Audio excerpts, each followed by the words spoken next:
বিসমিল্লাহির রহমানির রহিম। রহমানুর রহিম আল্লাহর নামে। আল কোরআন বাংলা, পারা 23। যিনি আমাকে সৃষ্টি করেছেন ও যার কাছে তোমরা ফিরে যাবে, আমি তার উপাসনা করব না কেন? আমি কি তার পরিবর্তে অন্য উপাস্য গ্রহণ করব? করুণাময় আল্লাহ আমাকে ক্ষতিগ্রস্ত করতে চাইলে ওদের সুপারিশ আমার কোনো কাজে আসবে না, আর ওরা আমাকে উদ্ধার করতেও পারবে না। এমন করলে আমি অবশ্যই স্পষ্ট বিভ্রান্তিতে পড়ব। আমি তোমাদের প্রতিপালকের ওপর বিশ্বাস রাখি, তাই তোমরা আমার কথা শোনো। শহীদ হওয়ার পরে তাকে বলা হলো, জান্নাতে প্রবেশ করো। সে বলে উঠল, হায়, আমার সম্প্রদায় যদি জানতে পারত কি কারণে আমার প্রতিপালক আমাকে ক্ষমা করেছেন ও সম্মানিত করেছেন। আমি তার মৃত্যুর পর তার সম্প্রদায়ের বিরুদ্ধে আকাশ থেকে কোনো বাহিনী প্রেরণ করিনি, আর তার প্রয়োজনও ছিল না। কেবল এক মহাগর্জন হল, ফলে ওরা নিষ্প্রাণ নিস্তব্ধ হয়ে গেল। আমার দাসদের জন্য দুঃখ হয়। ওদের কাছে যখনই কোনো রসূল এসেছে, তখনই ওরা তাকে ঠাট্টা বিদ্রূপ করেছে। ওরা কি লক্ষ্য করে না, ওদের পূর্বে কত মানব গোষ্ঠীকে আমি ধ্বংস করেছি, যারা আর ওদের মধ্যে ফিরে আসবে না? আর ওদের সকলকে তো আমার কাছে একত্র হতে হবে। ওদের জন্য একটা নিদর্শন মৃত ধরিত্রী, যা আমি পুনর্জীবিত করি ও যার থেকে আমি শস্য উৎপন্ন করি, যা ওরা খায়। তার মধ্যে আমি সৃষ্টি করি খেজুর ও আঙুরের বাগান, এবং বইয়ে দিই ঝর্ণা, যাতে ওরা এর ফলমূল খেতে পারে, যা ওদের হাতের সৃষ্টি নয়। তবুও ওরা কৃতজ্ঞতা প্রকাশ করে না। পবিত্র মহান তিনি, যিনি উদ্ভিদ, মানুষ এবং ওরা যাদের জানে না তাদের প্রত্যেককে জোড়ায় জোড়ায় সৃষ্টি করেছেন। ওদের জন্য এক নিদর্শন রাত্রি, যা হতে আমি দিনের আলো সরিয়ে দিই, ফলে সকলেই অন্ধকারে আচ্ছন্ন হয়। আর সূর্য তার নির্দিষ্ট গণ্ডির মধ্যে আবর্তন করে। এ শক্তিমান সর্বজ্ঞ কর্তৃক সুনির্দিষ্ট। আর চন্দ্রের জন্য আমি বিভিন্ন কক্ষপথ নির্দিষ্ট করেছি। অবশেষে তা শুকনো বাঁকা খেজুর শাখার আকার ধারণ করে। সূর্য চন্দ্রের নাগাল পায় না, রাত্রি দিনকে অতিক্রম করে না, ও প্রত্যেকে নিজ নিজ কক্ষপথে সাঁতার কাটে। ওদের জন্য এক নিদর্শন এই যে, আমি ওদের বংশধরগণকে এক বোঝায় জাহাজে চড়িয়েছি, আর ওদের জন্য অনুরূপ যানবাহন সৃষ্টি করেছি, যাতে ওরা চড়তে পারে।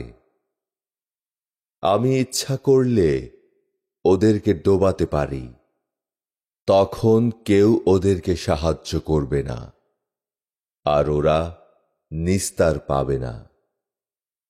ওদের ওপর আমার অনুগ্রহ না হলে আর ওদেরকে কিছু কালের জন্য জীবন উপভোগ করতে না দিলে তাই হতো। যখন ওদেরকে বলা হয়, তোমরা পার্থিব ও পারলৌকিক শাস্তিকে ভয় করো, যাতে তোমাদেরকে অনুগ্রহ করা যেতে পারে, তখন ওরা তা অগ্রাহ্য করে। যখনই ওদের প্রতিপালকের কোনো নিদর্শন ওদের কাছে আসে, তখনই ওরা তা থেকে মুখ ফিরিয়ে নেয়। যখন ওদেরকে বলা হয়, আল্লাহ তোমাদেরকে যে জীবনের উপকরণ দিয়েছেন তা থেকে ব্যয় করো, তখন অবিশ্বাসীরা বিশ্বাসীদেরকে বলে, আল্লাহ ইচ্ছা করলে যাকে খাওয়াতে পারতেন তাকে আমরা কেন খাওয়াব? তোমরা তো স্পষ্ট বিভ্রান্তিতে রয়েছ। ওরা বলে, তোমরা যদি সত্যবাদী হও তবে বলো, এ প্রতিশ্রুতি কবে পূরণ হবে? ওরা তো এক মহাগর্জনের অপেক্ষায় আছে, যা ওদের তর্কাতর্কির সময় ওদেরকে আঘাত করবে। ওরা ওসিয়ত করতে সমর্থ হবে না ও নিজেদের পরিবার পরিজনের কাছে ফিরেও যেতে পারবে না। যখন সিংগায় ফুঁ দেয়া হবে, তখনই মানুষ কবর থেকে তাদের প্রতিপালকের দিকে ছুটে আসবে। ওরা বলবে, হায় দুর্ভোগ আমাদের, কে আমাদেরকে ঘুম থেকে ওঠালো? করুণাময় আল্লাহ তো এর কথাই বলেছিলেন, আর রসুলরাও সত্যই বলেছিলেন। সে হবে এক মহাগর্জন। তখনই ওদের সকলকে আমার সামনে উপস্থিত করা হবে, আর বলা হবে, আজ কারো ওপর কোনো জুলুম করা হবে না, আর তোমরা যা করতে কেবল তাঁরই প্রতিফল পাবে। এদিন জান্নাতবাসীরা আনন্দে মগ্ন থাকবে, তারা ও তাদের সঙ্গিনীরা শীতল ছায়ায় থাকবে ও সুসজ্জিত আসনে হেলান দিয়ে বসবে। সেখানে তাদের জন্য থাকবে ফলমূল ও আকাঙ্ক্ষিত সবকিছু। পরম দয়ালু প্রতিপালকের পক্ষ হতে তাদেরকে বলা হবে, সালাম। আরও বলা হবে, হে অপরাধীরা, তোমরা আজ আলাদা হয়ে যাও। হে আদম সন্তান, আমি কি তোমাদেরকে নির্দেশ দেইনি যে তোমরা শয়তানের দাসত্ব করো না?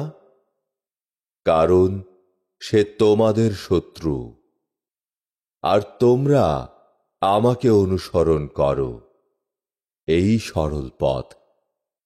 শয়তান তো তোমাদের পূর্বে বহু জনকে বিভ্রান্ত করেছিল, তবুও কি তোমরা বোঝনি? এই জাহান্নাম, যার কথা তোমাদের বলা হয়েছিল, আজ তোমরা এতে প্রবেশ করো, কারণ তোমরা অবিশ্বাস করেছিলে। আমি আজ এদের মুখ মোহর করে দেব, এদের হাত আমার সঙ্গে কথা বলবে, আর পা এদের কৃতকর্মের সাক্ষ্য দেবে। আমি ইচ্ছা করলে এদের দৃষ্টিশক্তি লোপ করে দিতে পারতাম। তখন পথে চলতে চাইলে এরা কি করে দেখতে পেত, আর আমি ইচ্ছা করলে এদেরকে এদের নিজের জায়গায় স্তব্ধ করে দিতে পারতাম। তাহলে এরা এগোতেও পারত না, পিছুতেও পারত না। আমি যাকে দীর্ঘ জীবন দিই, তাকে তো আকৃতি প্রকৃতিতে উল্টিয়ে দিই। তবুও কি তারা বোঝে না? আমি রসূলকে কাব্য রচনা করতে শেখাইনি, আর এ তার পক্ষে শোভনীয়ও নয়। এ তো কেবল এক উপদেশ ও সুস্পষ্ট কোরআন, যা দিয়ে যারা জীবিত তাদেরকে সতর্ক করা হয়, আর অবিশ্বাসীদের বিরুদ্ধে অভিযোগ সত্য প্রমাণিত হয়।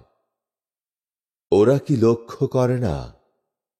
ওদের জন্য আমি নিজে সৃষ্টি করেছি গবাদি পশু, আর ওরাই এগুলোর মালিক। আর আমি এগুলোকে ওদের বশীভূত করে দিয়েছি। এগুলোর কিছু ওদের বাহন, আর কিছু ওদের খাদ্য। ওদের জন্য এদের মধ্যে আছে নানা উপকার ও পানীয়। তবুও কি ওরা কৃতজ্ঞ হবে না? ওরা তো আল্লাহর পরিবর্তে অন্য উপাস্য গ্রহণ করেছে, এ আশায় যে ওরা সাহায্য পাবে। কিন্তু এসব উপাস্য ওদের সাহায্য করতে পারবে না।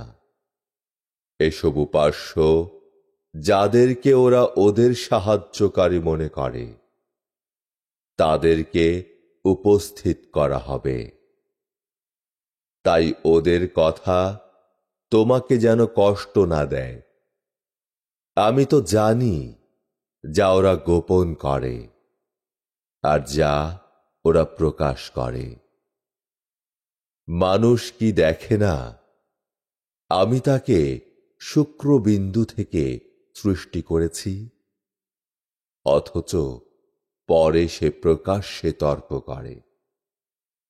মানুষ আমার ক্ষমতা সম্বন্ধে অদ্ভুত কথা বানায়, অথচ সে নিজের সৃষ্টির কথা ভুলে যায় এবং বলে, হাড়ে আবার প্রাণ দেবে কে যখন তা পচে গলে যাবে?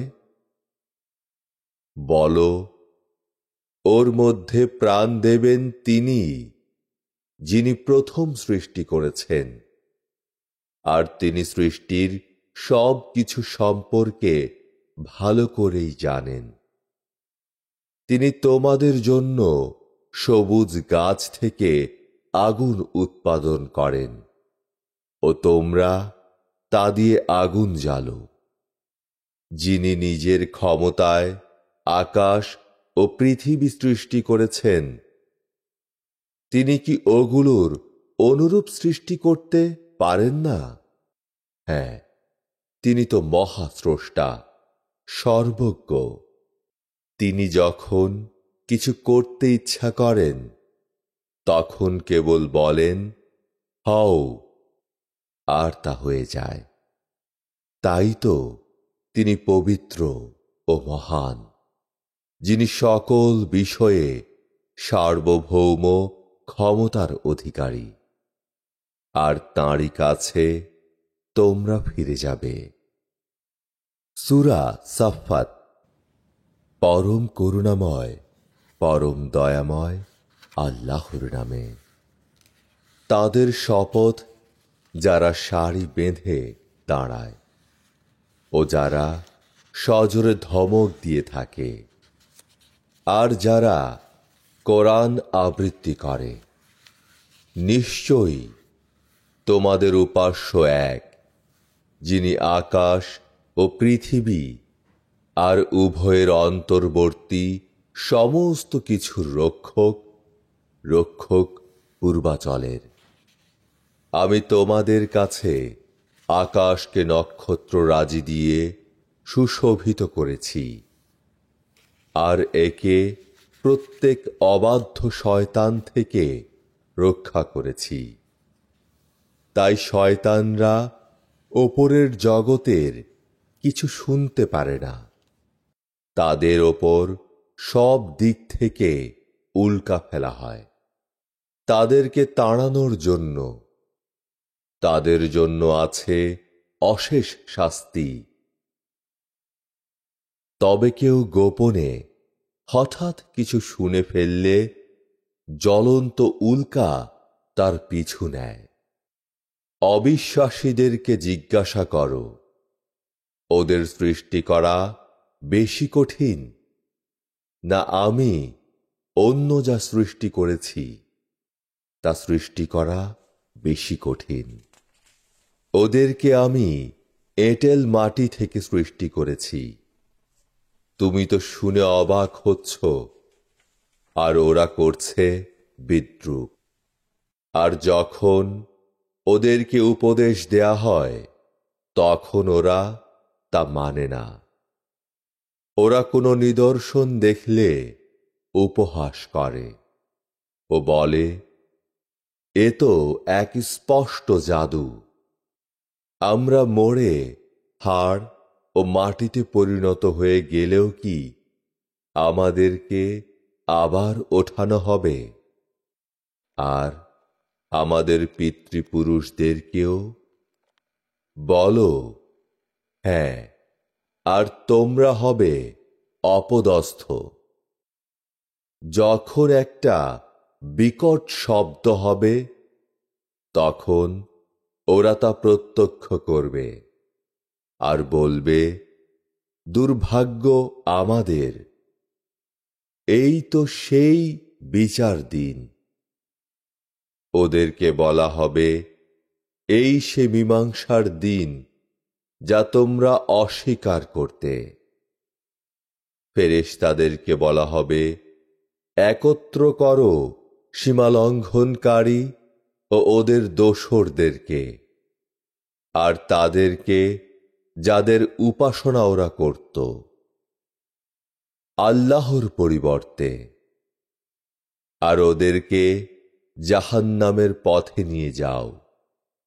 তারপর ওদেরকে থামাও, কারণ ওদের প্রশ্ন করা হবে, তোমাদের এখন কি হয়েছে যে তোমরা একে অপরকে সাহায্য করছো না? সেদিন তো ওরা সম্পূর্ণরূপে আত্মসমর্পণ করবে, আর ওরা একে অপরের দিকে ফিরে জিজ্ঞাসাবাদ করবে। ওরা বলবে, তোমরা তো ডান দিক থেকে আমাদের কাছে আসতে, আমাদের উপর জোর করতে। শক্তিশালীরা বলবে, তোমরা তো বিশ্বাসই করতে না, আর তোমাদের ওপর আমাদের কোনো কর্তৃত্ব ছিল না। তোমরাই তো ছিলে সীমালঙ্ঘনকারী সম্প্রদায়। আমাদের বিরুদ্ধে আমাদের প্রতিপালকের কথা সত্য হয়েছে। আমাদেরকে অবশ্যই শাস্তির স্বাদ নিতে হবে। আমরা তোমাদেরকে বিভ্রান্ত করেছিলাম, কারণ আমরা নিজেরাই ছিলাম বিভ্রান্ত। ওরা সকলেই সেদিন শাস্তির শরিক হবে। অপরাধীদের ব্যাপারে আমি এমনই করে থাকি।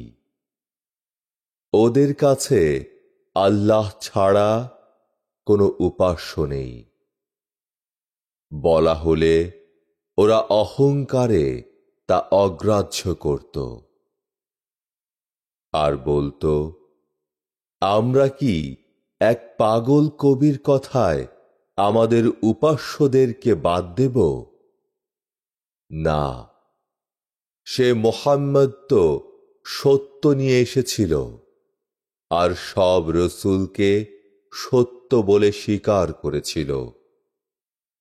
তোমরা অবশ্যই মারাত্মক শাস্তি ভোগ করবে, আর তারই শাস্তি ভোগ করবে তোমরা যা করতে।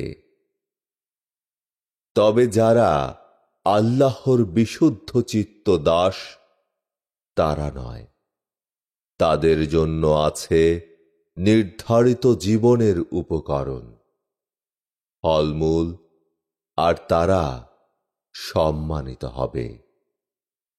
সুখকর উদ্যানে তারা মুখোমুখি আসনে বসবে, তাদেরকে ঘুরে ঘুরে পরিবেশন করা হবে পবিত্র সুরা, শুভ্র উজ্জ্বল পাত্রে, যা পানকারীদের কাছে বড়ই সুস্বাদু। মাথা ধরবে না ও মাতালো হবে না। তাদের সঙ্গে থাকবে নতদৃষ্টি, আয়তলোচনা নারী, সুরক্ষিত ডিমের মতো উজ্জ্বল শুভ্র। তারা একে অপরের দিকে ফিরে জিজ্ঞাসাবাদ করবে। তাদের কেউ কেউ বলবে, আমার এক সঙ্গী ছিল, সে বলতো, তুমি কি সত্যি এতে বিশ্বাস করো যে আমাদের মৃত্যুর পর আমরা যখন হাড় ও মাটি হয়ে যাব, তখন আবার আমাদের হিসাব নেওয়া হবে? আল্লাহ বলবেন, তোমরা কি তাকে দেখতে চাও? তারপর সে ঝুঁকে দেখবে, আর জাহান্নামের মাঝখানে তাকে দেখতে পাবে। সে বলবে, তুমি তো আমাকে প্রায় ধ্বংসই করেছিলে। আমার প্রতিপালকের অনুগ্রহ না থাকলে আমাকে তো শাস্তি পেতে হতো। আমাদের তো আর মৃত্যু হবে না। প্রথম মৃত্যুর পর আর আমাদেরকে শাস্তিও দেয়া হবে না। নিশ্চয়ই এ মহা সাফল্য। এমন সাফল্যের জন্য সাধকদের সাধনা করা উচিত। এই কি উত্তম আপ্যায়ন, না জাক্কুম বৃক্ষ? সীমালঙ্ঘনকারীদের জন্য পরীক্ষা স্বরূপ আমি এ সৃষ্টি করেছি। এ গাছ জাহান্নামের তলদেশ থেকে ওঠে। এর গুচ্ছ শয়তানের মাথার মতো। সীমালঙ্ঘনকারীরা এ খাবে ও এ দিয়ে উদরপূর্তি করবে। তার ওপর ওদেরকে ফুটন্ত পানি দেয়া হবে। পরে ওদেরকে নিয়ে যাওয়া হবে জাহান্নামের দিকে। ওরা ওদের পিতৃপুরুষদেরকে বিপথগামী হিসেবে পেয়েছিল, আর ওরা নির্বিচারে তাদের পদাঙ্ক অনুসরণ করেছিল। ওদের আগেও পূর্ববর্তীদের অনেকেই বিপথগামী হয়েছিল, আর আমি তাদের মধ্যে সতর্ককারী পাঠিয়েছিলাম। অতএব লক্ষ্য করো, যাদেরকে সতর্ক করা হয়েছিল তাদের পরিণাম কি হয়েছিল। অবশ্য আল্লাহর বিশুদ্ধ চিত্ত দাসদের কথা আলাদা। নূহ আমাকে ডেকেছিল, আর কত ভালোভাবে সাড়া দিয়েছিলাম। তাকে ও তার পরিবারবর্গকে আমি মহা বিপদ থেকে রক্ষা করেছিলাম। তারই বংশধরদেরকে আমি রক্ষা করেছি। পরে যারা এসেছে আমি তাদের স্মরণে রেখেছি, যাতে সমগ্র সৃষ্টির মধ্যে নূহের ওপর শান্তি বর্ষিত হয়। এভাবেই আমি সৎকর্মপরায়ণদেরকে পুরস্কার দিয়ে থাকি। সে ছিল আমার বিশ্বাসী দাসদের একজন। বাকি সবাইকে আমি ডুবিয়ে দিয়েছিলাম। ইব্রাহিম ছিল নূহের অনুসারী। স্মরণ করো, যখন সে তার প্রতিপালকের কাছে বিশুদ্ধ চিত্তে উপস্থিত হয়েছিল। এবং তার পিতা ও তার সম্প্রদায়কে জিজ্ঞাসা করেছিল, তোমরা কিসের পূজা করছ? তোমরা কি আল্লাহর পরিবর্তে অসত্য উপাস্য চাও? বিশ্বজগতের প্রতিপালক সম্পর্কে তোমরা কি ভাবো? তারপর ইব্রাহিম তারকাদের দিকে একবার তাকালো এবং বলল, আমার অসুখ করেছে মনে হচ্ছে। ওরা তখন তাকে পেছনে ফেলে রেখে চলে গেল। পরে সে ওদের দেবতাদের কাছে গিয়ে বলল, তোমরা খাচ্ছ না কেন? তোমাদের কি হয়েছে যে তোমরা কথা বলছ না? তারপর সে ওদের ওপর জোরে আঘাত করল। তখনই ওই লোকগুলো তার দিকে ছুটে এলো। সে বলল, তোমরা নিজেরা পাথর খোদাই করে যাদেরকে তৈরি করো, তোমরা কি তাঁদেরই পূজা করো? আসলে আল্লাহই সৃষ্টি করেছেন তোমাদেরকে, আর তোমরা যা তৈরি করো তাও। ওরা বলল, এর জন্য এক অগ্নিকুণ্ড তৈরি করো, আর একে জ্বলন্ত আগুনে ফেলে দাও। ওরা তার বিরুদ্ধে চক্রান্ত করেছিল, কিন্তু আমি ওদেরকে হেয় করে দিলাম। ইব্রাহিম বলল, আমি আমার প্রতিপালকের দিকে চললাম। তিনি তো আমাকে সৎ পথে পরিচালনা করবেন।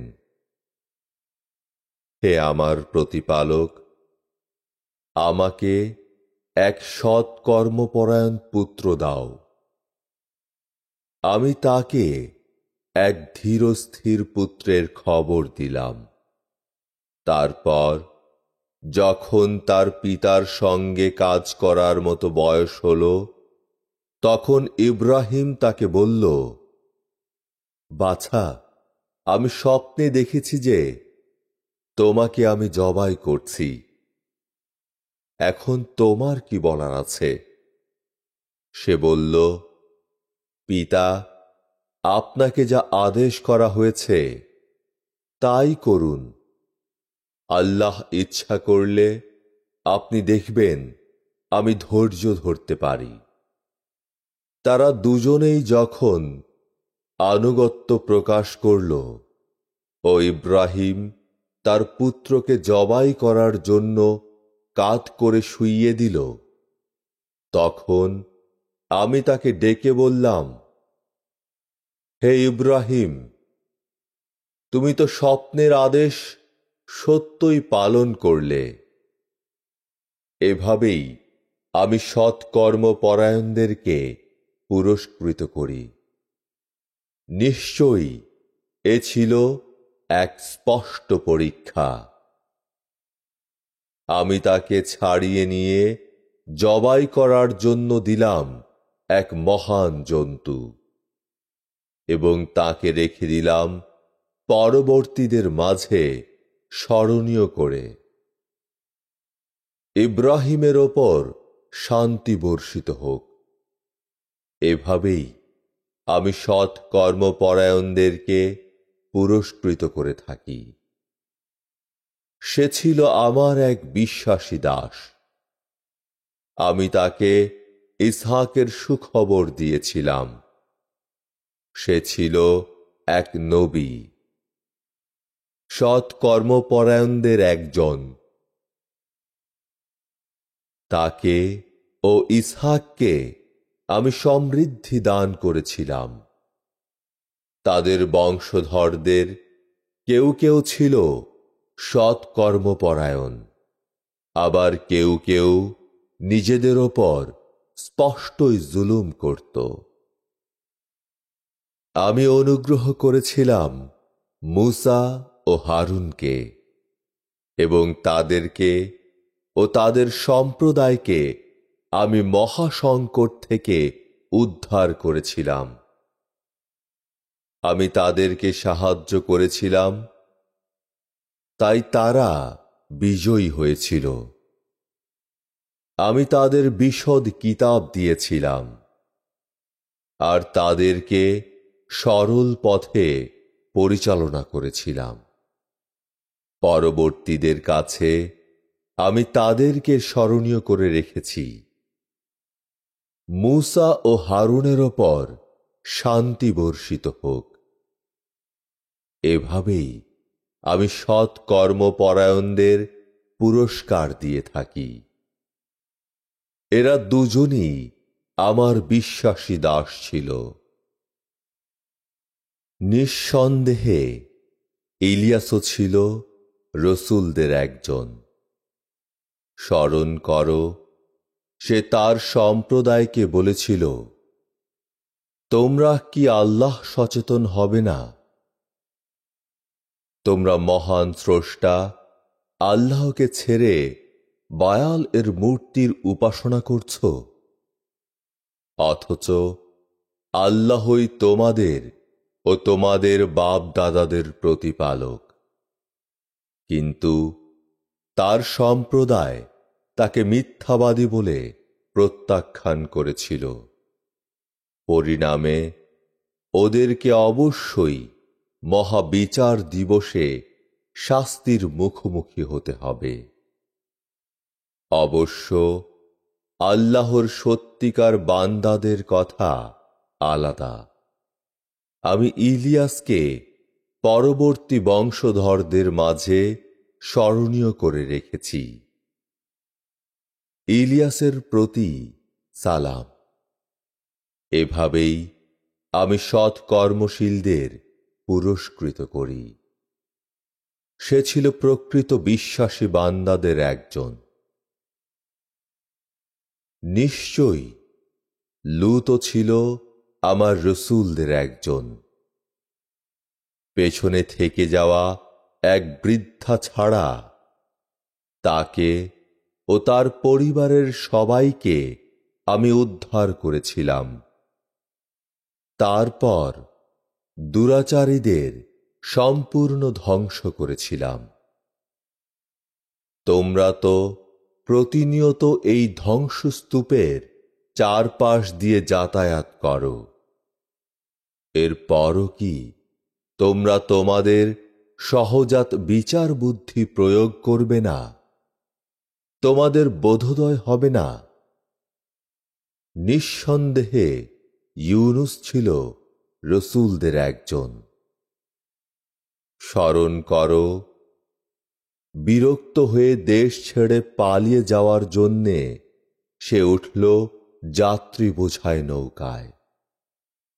নৌকা অচল হওয়ার পর কে অলক্ষণে তা নির্ণয়ের জন্যে লটারিতে উঠল তার নাম।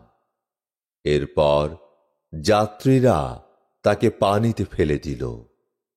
এক বিশাল মাছ তাকে গিলে ফেলল।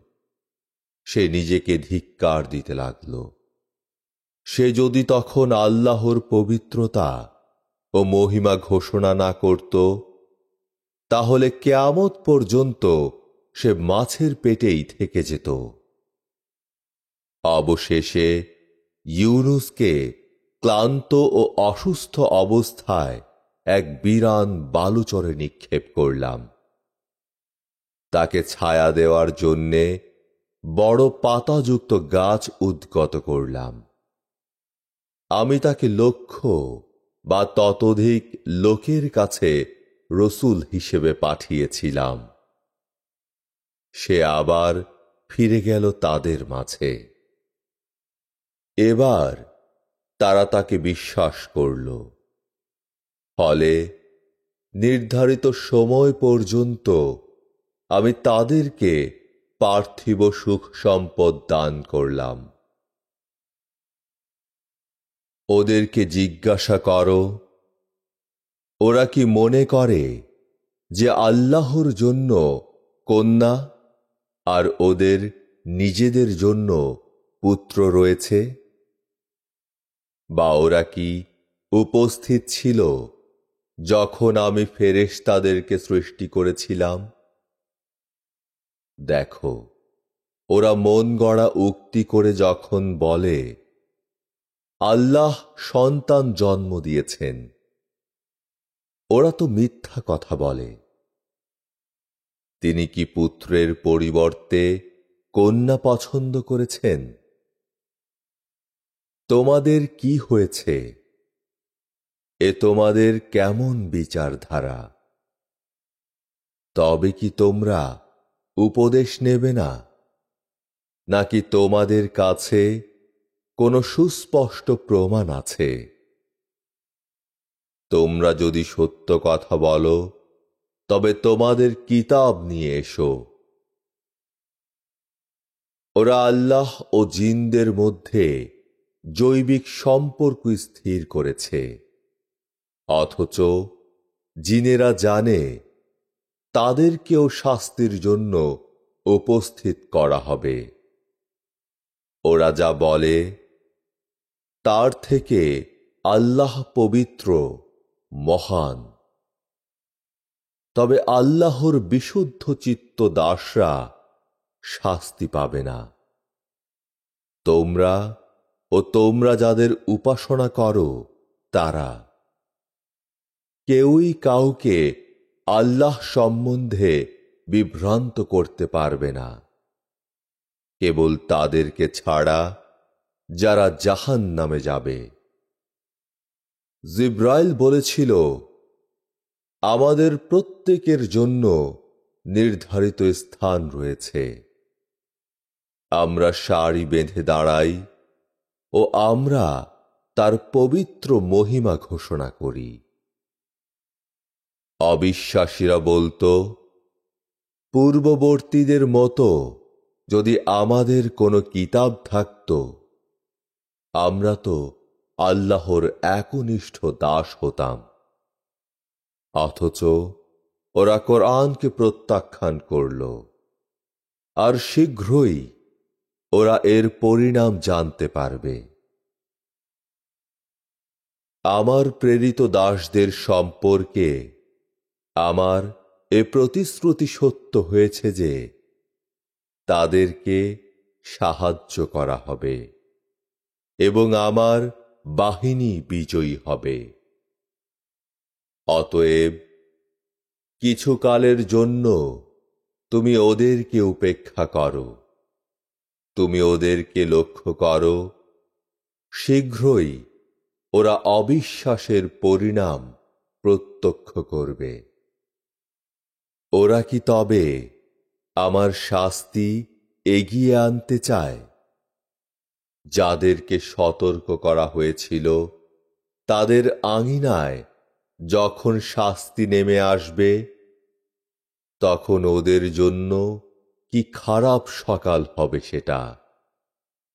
অতএব কিছুকালের জন্য তুমি ওদেরকে উপেক্ষা করো, আর ওদেরকে লক্ষ্য করো, শীঘ্রই ওরা অবিশ্বাসের পরিণাম প্রত্যক্ষ করবে। ওরা যা আরোপ করে তার থেকে তোমার প্রতিপালক পবিত্র ও মহান, তিনি সকল ক্ষমতার অধিকারী। রসূলদের ওপর শান্তি বর্ষিত হোক। প্রশংসা বিশ্বজগতের প্রতিপালক আল্লাহর প্রাপ্য। সূরা সাদ। পরম করুণাময়, পরম দয়াময় আল্লাহর নামে। সাদ। উপদেশপূর্ণ কোরআনের শপথ। কিন্তু অবিশ্বাসীরা ঔদ্ধত্যে ও বিরোধিতায় ডুবে আছে। ওদের পূর্বে আমি কত জনপদ ধ্বংস করেছি, তখন তারা চিৎকার করে ডেকেছিল, কিন্তু তাদের বাঁচার কোনো উপায় ছিল না। ওদের কাছে ওদের মধ্য থেকেই একজন সতর্ককারী এসেছে। এতে ওরা আশ্চর্য হচ্ছে আর অবিশ্বাসীরা বলছে, এ তো এক জাদুকর, মিথ্যাবাদী। সে কি সব উপাস্যের পরিবর্তে এক উপাস্য তৈরি করেছে? এ তো এক আজব ব্যাপার। ওদের প্রধানেরা এই বলে সরে পড়ে, তোমরা চলে যাও আর তোমাদের দেবতাদের পূজায় অবিচলিত থাকো। এ নিশ্চয়ই অন্য কোনো উদ্দেশ্যে বলা হচ্ছে। আমরা তো আগের কালের লোকের কাছে এমন কথা শুনিনি। এ তো এক মন গড়া কথা। আমরা এত লোক থাকতে ওর ওপরই উপদেশবাণী কোরআন অবতীর্ণ হল। ওরা আসলে আমার উপদেশবাণীকে সন্দেহ করে। ওরা তো আমার শাস্তির স্বাদ পায়নি। ওদের কাছে কি তোমার প্রতিপালকের অনুগ্রহের ভাণ্ডার রয়েছে, যিনি পরাক্রমশালী, মহাদাতা? ওদের কি সার্বভৌমত্ব রয়েছে আকাশ ও পৃথিবী আর উভয়ের মাঝখানে যা কিছু আছে তার ওপর? যদি থাকে, ওরা আকাশে আরোহণের ব্যবস্থা করুক। বহু বাহিনীর মতো এ বাহিনীও এখানে অবশ্যই পরাজয় বরণ করবে। ওদের পূর্বেও রসূলদেরকে মিথ্যাবাদী বলেছিল নূহ, আদ ও বহু শিবিরের অধিপতি ফেরাউন সম্প্রদায়, সামুদ, লূত ও শুআয়ব সম্প্রদায়। তারা ছিল একটি সম্মিলিত বাহিনী। তাদের প্রত্যেকেই রসূলদেরকে মিথ্যাবাদী বলেছিল। তাই তাদের ক্ষেত্রে আমার শাস্তি সত্য হয়েছিল। ওরা এক মহাগর্জনের অপেক্ষা করছে, যাতে তাদের দম ফেলার ফুসরত থাকবে না। ওরা বলে, হে আমাদের প্রতিপালক, বিচার দিনের পূর্বেই আমাদের পাওনা মিটিয়ে দাও না। ওরা যা বলে তাতে তুমি ধৈর্য ধরো আর স্মরণ করো আমার শক্তিশালী দাস দাউদের কথা। সে সব সময় আমার ওপর নির্ভর করত। আমি পাহাড়গুলোকে তার বশ করেছিলাম। ওরা সকাল সন্ধ্যায় তার সঙ্গে আমার পবিত্র মহিমা কীর্তন করত। আর তার বশ করেছিলাম পাখিদেরকে, যারা তার কাছে সমবেত হতো। তারা সকলেই তাকে অনুসরণ করত। আমি তার রাজ্যকে শক্তিশালী করেছিলাম ও তাকে দিয়েছিলাম হিকমত ও বাগ্মিতা। তোমার কাছে বিবদমান লোকদের কাহিনী পৌঁছেছি কি, যখন ওরা প্রাচীর ডিঙিয়ে খাস কামরায় ঢুকে পড়ল? যখন ওরা দাউদের কাছে গেল, তখন সে ভয় পেয়ে গেল। ওরা বলল, ভয় পাবেন না, আমরা দুটো বিবদমান দল একে অপরের ওপর জুলুম করেছি। তাই আপনি আমাদের মধ্যে ফয়সালা করে দিন। অবিচার না করে সঠিক পথ নির্দেশ করুন। এ আমার ভাই, এর আছে ৯৯টি দুম্বা, আর আমার আছে একটা। তবুও সে বলে, আমাকে এটা দাও। আর তর্কে সে আমাকে হারিয়ে দিয়েছে। দাউদ বলল, তোমার দুম্বাটাকে তার দুম্বাগুলোর সঙ্গে যোগ দেওয়ার দাবি করে সে তোমার উপর জুলুম করেছে। এজমালি ব্যাপারে শরিকদের অনেকে একে অন্যের ওপর অবিচার করে থাকে, করে না কেবল বিশ্বাসী ও সৎকর্মপরায়ণ লোকেরা, আর তারা সংখ্যায় খুব কম। দাউদ বুঝতে পারল আমি তাকে পরীক্ষা করছিলাম। তারপর সে তার প্রতিপালকের কাছে ক্ষমা চাইল আর সিজদায় লুটিয়ে পড়ল এবং মুখ ফেরালো তাঁর দিকে। এই আয়াতে এখানে একটি সিজদা আছে। তখন আমি তার অপরাধ ক্ষমা করলাম। আমার কাছে তার জন্য রয়েছে উচ্চ মর্যাদা ও শুভ পরিণাম। আমি বললাম, হে দাউদ, আমি তোমাকে পৃথিবীতে প্রতিনিধি করেছি, অতএব তুমি লোকদের মধ্যে সুবিচার করো ও খেয়াল খুশির অনুসরণ করো না। করলে তা তোমাকে আল্লাহর পথ থেকে সরিয়ে দেবে।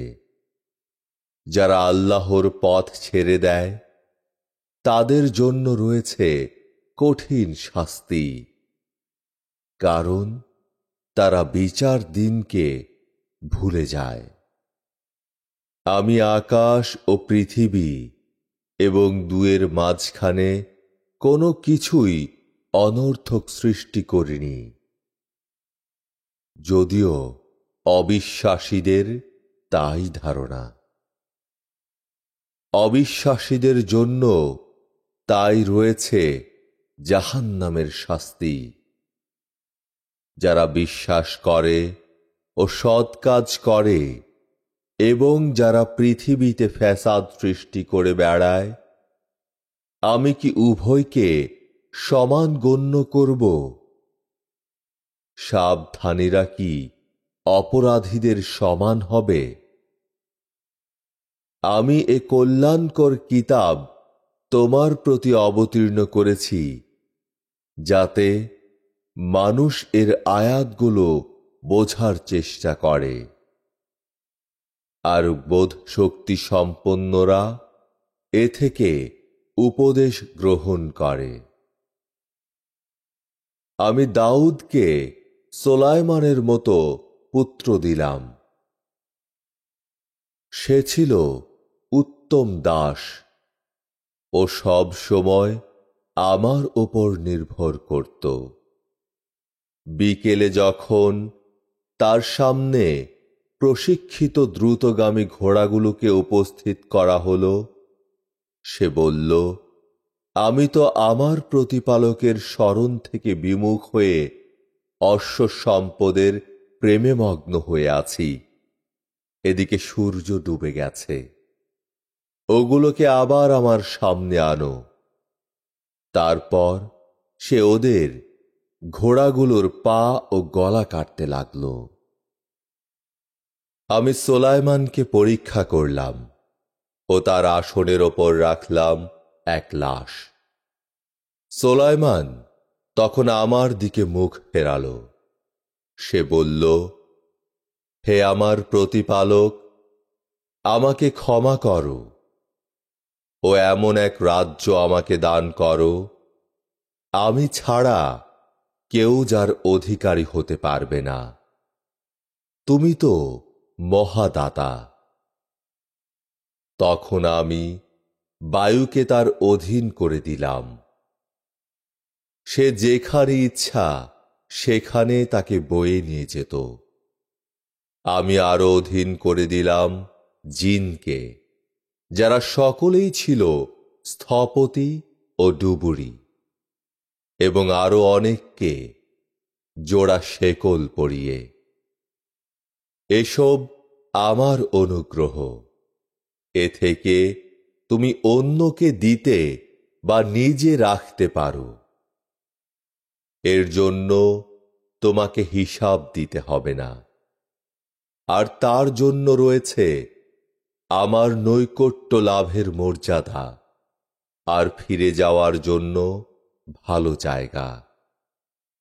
স্মরণ করো আমার দাস আয়ুবের কথা, যখন সে তার প্রতিপালককে ডেকে বলেছিল, শয়তান তো আমাকে যন্ত্রণা ও কষ্ট দিচ্ছে। আমি তাকে বলেছিলাম, তুমি তোমার দুপা দিয়ে মাটিতে আঘাত করো। গোসল ও খাওয়ার জন্য তুমি পাবে ঠান্ডা পানি।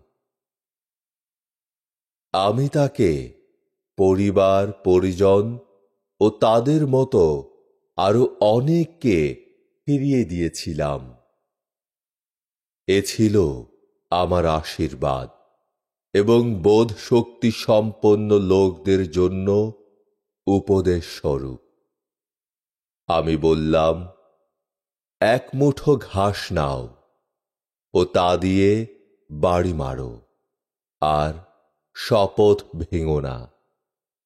আমি তাকে পেলাম ধৈর্যশীল। কত ভালো দাস!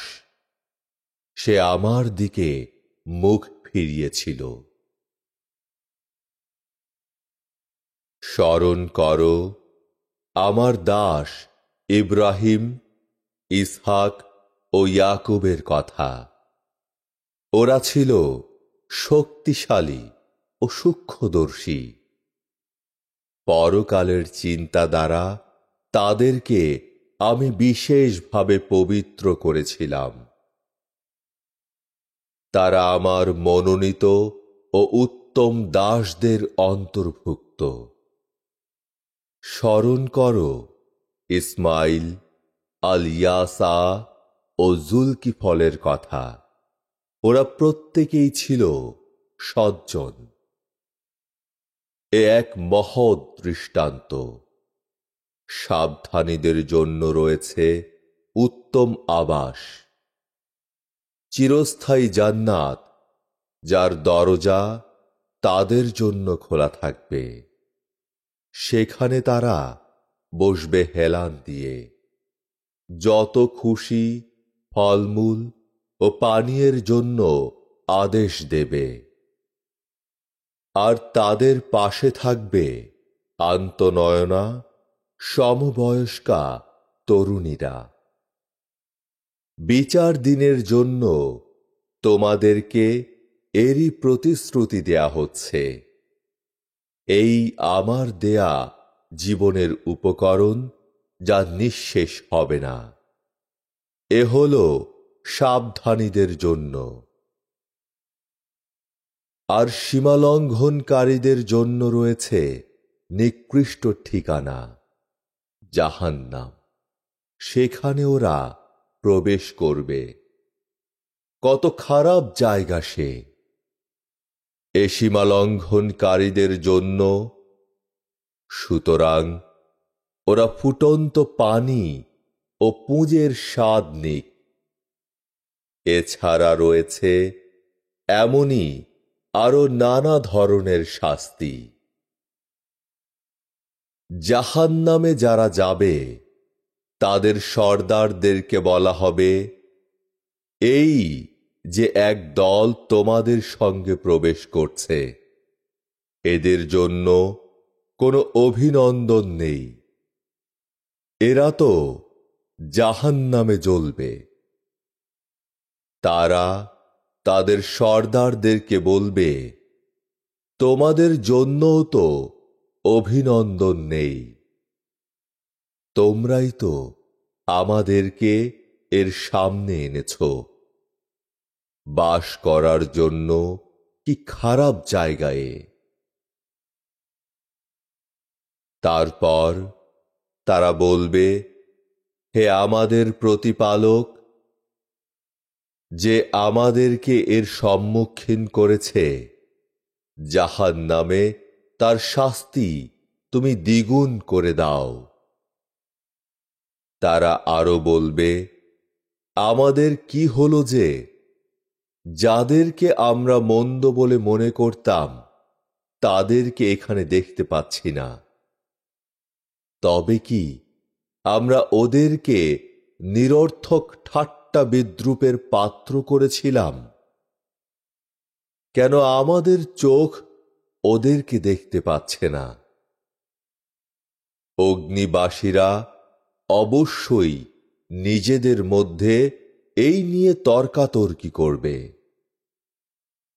বলো, আমি তো একজন সতর্ককারী মাত্র। আর মহাপ্রতাপশালী এক আল্লাহ ছাড়া কোনো উপাস্য নেই, যিনি আকাশ ও পৃথিবী এবং উভয়ের মধ্যকার সব কিছুর প্রতিপালক, যিনি পরাক্রমশালী, মহাক্ষমাশীল। বলো, এ এক মহাসংবাদ যার থেকে তোমরা মুখ ফিরিয়ে নিচ্ছ। ঊর্ধ্বলোকের বাদানুবাদ সম্পর্কে আমার কোনো জ্ঞান নেই। আমার কাছে শুধু এই প্রত্যাদেশ এসেছে যে আমি একজন স্পষ্ট সতর্ককারী। স্মরণ করো, যখন তোমার প্রতিপালক ফেরেশতাদেরকে বলেছিলেন, আমি মাটি থেকে মানুষ সৃষ্টি করছি। যখন আমি তাকে সুঠাম করব ও তার মধ্যে আমার রূহ সঞ্চার করব, তখন তোমরা তাকে সিজদা করবে। ফেরেশতারা সকলেই সিজদা করল, ইবলিস ছাড়া। সে অহংকার করল এবং অবিশ্বাসীদের অন্তর্ভুক্ত হল। তোমার প্রতিপালক বললেন, হে ইবলিস, আমি যাকে নিজ হাতে সৃষ্টি করেছি তাকে সিজদা করতে তোমার বাধা কোথায়? তুমি যে অহংকার করলে, তুমি কি এতই বড়? ইবলিস বলল, আমি তার চেয়ে বড়। তুমি আমাকে আগুন দিয়ে তৈরি করেছ, আর ওকে সৃষ্টি করেছ মাটি থেকে। আল্লাহ বললেন, তুমি এখান থেকে বের হয়ে যাও, তুমি তো অভিশপ্ত। আর তোমার ওপর আমার এ অভিশাপ বিচার দিন পর্যন্ত স্থায়ী হবে। সে বলল, হে আমার প্রতিপালক, তুমি আমাকে পুনরুত্থান দিবস পর্যন্ত অবকাশ দাও। আল্লাহ বললেন, তোমাকে অবকাশ দেয়া হল সেই দিন পর্যন্ত যা অবধারিত। ইবলিস বলল, তোমার ইজ্জতের দোহাই, আমি ওদের সকলের সর্বনাশ করব, তোমার বিশুদ্ধ চিত্ত দাসদেরকে ছাড়া। আল্লাহ তাআলা বললেন, আমি সত্য, আর আমি সত্যি বলছি যে তোমাকে দিয়ে ও ওদের মধ্যে যারা তোমার অনুসারী হবে তাদেরকে দিয়ে আমি জাহান্নাম ভরিয়ে তুলব। বলো, আমি উপদেশের জন্য তোমাদের কাছে কোনো প্রতিদান চাই না। আর যারা মিথ্যা দাবি করে, আমি তো তাদের মধ্যে নেই। এ তো বিশ্ব জগতের জন্য উপদেশ মাত্র। এ খবরের সত্যতা সম্পর্কে তো তোমরা কিছুকাল পরে জানতেই পারবে। সূরা জুমার। পরম করুণাময়, পরম দয়াময় আল্লাহর নামে। এ কিতাব শক্তিমান, তত্ত্বজ্ঞানী আল্লাহর কাছ থেকে অবতীর্ণ হয়েছে। আমি তোমার কাছে এ কিতাব যথাযথভাবে অবতীর্ণ করেছি। সুতরাং আল্লাহর আনুগত্যে বিশুদ্ধ চিত্ত হয়ে তার আরাধনা করো। জেনে রাখো, একনিষ্ঠ আনুগত্য আল্লাহরই প্রাপ্য। যারা আল্লাহর পরিবর্তে অন্যকে অভিভাবক হিসেবে গ্রহণ করে, তারা বলে, আমরা এদের পূজা এজন্যই করি যে এরা আমাদেরকে আল্লাহর কাছাকাছি পৌঁছে দেবে। ওরা যে বিষয়ে নিজেদের মধ্যে মতভেদ করছে, আল্লাহ তার ফয়সালা করে দেবেন। যে মিথ্যাবাদী ও অবিশ্বাসী, আল্লাহ তাকে সৎ পথে পরিচালনা করেন না। আল্লাহ সন্তান গ্রহণ করতে চাইলে তিনি তার সৃষ্টির মধ্য থেকে যাকে ইচ্ছা মনোনীত করতে পারতেন। তিনি পবিত্র ও মহান। তিনি আল্লাহ, এক ও শক্তিমান। তিনি সুপরিকল্পিতভাবে আকাশ ও পৃথিবী সৃষ্টি করেছেন। তিনি রাত্রি দিয়ে দিনকে ও দিন দিয়ে রাত্রিকে ঢেকে দেন। তিনি সূর্য ও চন্দ্রকে নিয়ন্ত্রণাধীন করেন। প্রত্যেকে আবর্তন করে এক নির্দিষ্ট কাল পর্যন্ত। জেনে রাখো, তিনি পরাক্রমশালী, ক্ষমাশীল। তিনি তোমাদেরকে একই ব্যক্তি হতে সৃষ্টি করেছেন। তারপর তিনি তার মধ্য থেকে সঙ্গিনী সৃষ্টি করেছেন। তিনি তোমাদেরকে দিয়েছেন 8 প্রকার গবাদি পশু। তিনি তোমাদেরকে তোমাদের মাতৃগর্ভের অন্ধকারে 3 পর্দার মাঝে পর্যায়ক্রমে সৃষ্টি করেছেন। তিনি আল্লাহ, তোমাদের প্রতিপালক। সার্বভৌমত্ব তাঁরই। তিনি ছাড়া কোনো উপাস্য নেই। অতএব তোমরা মুখ ফিরিয়ে কোথায় চলেছ? তোমরা অকৃতজ্ঞ হলে জেনে রাখো, আল্লাহ তোমাদের মুখাপেক্ষী নন। তিনি তাঁর দাসদের অকৃতজ্ঞতা পছন্দ করেন না, বরং তোমরা কৃতজ্ঞতা প্রকাশ করলে তিনি তা পছন্দ করেন। একের ভার অন্যে বহন করবে না। তারপর তোমাদেরকে তোমাদের প্রতিপালকের কাছে ফিরে যেতে হবে, আর তখন তোমরা যা করতে তিনি তোমাদেরকে তা জানিয়ে দেবেন।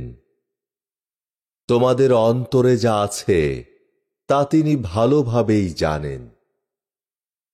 মানুষকে যখন দুঃখ দৈন্য স্পর্শ করে, তখন সে একাগ্র চিত্তে তার প্রতিপালককে ডাকে। পরে যখন তিনি অনুগ্রহ করেন, তখন সে তাকে ভুলে যায়, যাকে সে আগে ডেকেছিল। আর তখন সে আল্লাহর পথ থেকে অন্যকে বিভ্রান্ত করার জন্য তার শরীক দাঁড় করায়। বলো, অকৃতজ্ঞ অবস্থায় তুমি কিছুকাল জীবন উপভোগ করে নাও, তুমি তো জাহান্নামবাসী হবে। যে লোক রাত্রিতে সেজদায় কিংবা দাঁড়িয়ে আনুগত্য প্রকাশ করে, পরলোককে ভয় করে ও তার প্রতিপালকের অনুগ্রহ প্রত্যাশা করে, সে কি তার সমান যে তা করে না? বলো, যারা জানে ও যারা জানে না, তারা কি সমান? বোধ শক্তি সম্পন্ন লোকেরাই কেবল উপদেশ গ্রহণ করে। বলো, হে বিশ্বাসী দাসগণ, তোমরা তোমাদের প্রতিপালককে ভয় করো। যারা এ পৃথিবীতে ভালো কাজ করে তাদের জন্য রয়েছে কল্যাণ। আল্লাহর পৃথিবী প্রশস্ত। ধৈর্যশীলদেরকে তো অশেষ পুরস্কার দেয়া হবে। বলো, আমাকে আদেশ করা হয়েছে আল্লাহর আনুগত্যে একনিষ্ঠ হয়ে তাঁর দাসত্ব করতে। আদেশ করা হয়েছে আমি যেন আত্মসমর্পণকারীদের মধ্যে আগ্রহী হই। বলো, আমি আমার প্রতিপালকের অবাধ্য হলে ভয় করি মহাদিনের শাস্তির। বলো, আমি আল্লাহর আনুগত্যে বিশুদ্ধ চিত্তে তাঁরই দাসত্ব করি। অতএব তোমরা আল্লাহর পরিবর্তে যার ইচ্ছা দাসত্ব করো। বলো, কিয়ামতের দিন তারাই ক্ষতিগ্রস্ত হবে যারা নিজেদের ও নিজেদের পরিজনবর্গের ক্ষতি করে। জেনে রাখো, এই স্পষ্ট ক্ষতি ওপর ও নিচ থেকে জাহান্নামের আগুন ওদেরকে ঘিরে ফেলবে। এ শাস্তি থেকে আমি আমার দাসদের সতর্ক করি। হে আমার দাসগণ, আমাকে ভয় করো। যারা তাগুত এর পূজা থেকে দূরে থাকে ও আল্লাহর অনুরাগী হয় তাদের জন্য আছে সুখবর। অতএব সুখবর দাও আমার দাসদেরকে, যারা মনোযোগ সহকারে কথা শোনে ও যা ভালো তা গ্রহণ করে। তাদেরকে আল্লাহ সৎ পথে পরিচালনা করেন ও তারাই বোধ শক্তি সম্পন্ন। যার ওপর দণ্ডাদেশ অবধারিত হয়েছে, তুমি কি যে আগুনে আছে তাকে রক্ষা করতে পারবে? তুমি কি যে আগুনে আছে তাকে রক্ষা করতে পারবে? তবে যারা তাদের প্রতিপালককে ভয় করে তাদের জন্য রয়েছে বহুতলা বিশিষ্ট উঁচু প্রাসাদ, যার নিচে নদী বইবে। এই আল্লাহর প্রতিশ্রুতি। আল্লাহ প্রতিশ্রুতি ভঙ্গ করেন না। তুমি কি দেখো না, আল্লাহ আকাশ থেকে বাড়ি বর্ষণ করেন, তারপর তাকে ভূমিতে স্রোতাকারে প্রবাহিত করেন এবং তা দিয়ে বিবিধ বর্ণের ফসল উৎপন্ন করেন। পরে যখন তা শুকিয়ে যায় তখন তোমরা তা হলুদ বর্ণ দেখো। অবশেষে তাকে তিনি খড়কুটোয় পরিণত করেন। নিশ্চয়ই এতে বোধ শক্তি সম্পন্নদের জন্য উপদেশ রয়েছে। আল্লাহ ইসলামের জন্য যার হৃদয় উন্মুক্ত করেছেন আর যে তার প্রতিপালকের আলো পেয়েছে, সে কি তার সমান যে এমন নয়? দুর্ভোগ তাদের জন্য যাদের অন্তর আল্লাহর স্মরণ থেকে মুখ ফিরিয়ে নেয়। ওরা তো স্পষ্ট বিভ্রান্তিতে রয়েছে।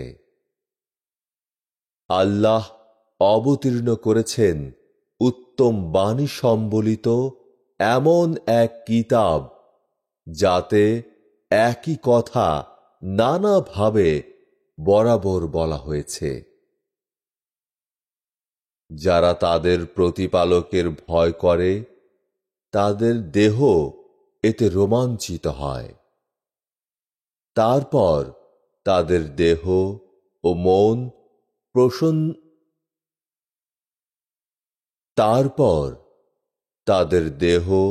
মন প্রশস্ত হয়ে আল্লাহর শরণে ঝুঁকে পড়ে। এই তো আল্লাহর পথ নির্দেশ। তিনি যাকে ইচ্ছা এ দিয়ে পথ প্রদর্শন করেন, আর আল্লাহ যাকে বিভ্রান্ত করেন তার কোনো পথ প্রদর্শক নেই। যে ব্যক্তি কিয়ামতের দিন তার মুখ দিয়ে কঠিন শাস্তি ঠেকাতে চাইবে, সে কি তার মতো যে এ থেকে নিরাপদ? সীমালঙ্ঘনকারীদেরকে বলা হবে, তোমরা যা করতে তার শাস্তির স্বাদ নাও। ওদের পূর্ববর্তীরাও মিথ্যা বলেছিল, তাই শাস্তি তাদেরকে গ্রাস করেছিল তাদের অজ্ঞাতসারে। তাই আল্লাহ তাদেরকে পার্থিব জীবনে লাঞ্ছিত করেন, আর তাদের পরলোকের শাস্তিও হবে কঠিন, যদি তারা জানত। আমি এই কোরআনে মানুষের জন্য সর্বপ্রকার দৃষ্টান্ত উপস্থাপন করেছি, যাতে ওরা উপদেশ গ্রহণ করে। আরবি ভাষায় এ কোরআন, এর মধ্যে কোনো জটিলতা নেই, যাতে মানুষ সাবধানতা অবলম্বন করে। আল্লাহ এক দৃষ্টান্ত দিচ্ছেন। এক লোকের অনেক প্রভু, যারা পরস্পরকে দেখতে পারে না, আর এক লোকের প্রভু কেবল একজন। এদের দুজনের অবস্থা কি সমান? প্রশংসা আল্লাহরই, কিন্তু ওদের অনেকেই তা জানে না। তোমার মৃত্যু হবে এবং তাদেরও। তারপর কিয়ামতের দিনে তোমরা নিজেদের মধ্যে তোমাদের প্রতিপালকের সামনে তর্কাতর্কি করবে। প্রিয় শ্রোতা, এখানেই শেষ হল পবিত্র কোরআনের পারা 23। আগামী পর্বে পারা 24 শুনবার জন্য আপনাদের আমন্ত্রণ রইল। মহান আল্লাহ তাআলা তাঁর কালামে পাকের এই উপস্থাপনাটি কবুল করুন এবং এর মাধ্যমে সমাজকে তাঁর কিতাবের আলোতে উদ্ভাসিত করুন। এর উসিলায় আমাদের ভুল ত্রুটি ও গুনাহ খাতা মাফ করে দিন এবং এটিকে আমাদের আখিরাতের মুক্তির উপায় বানিয়ে দিন। আমিন।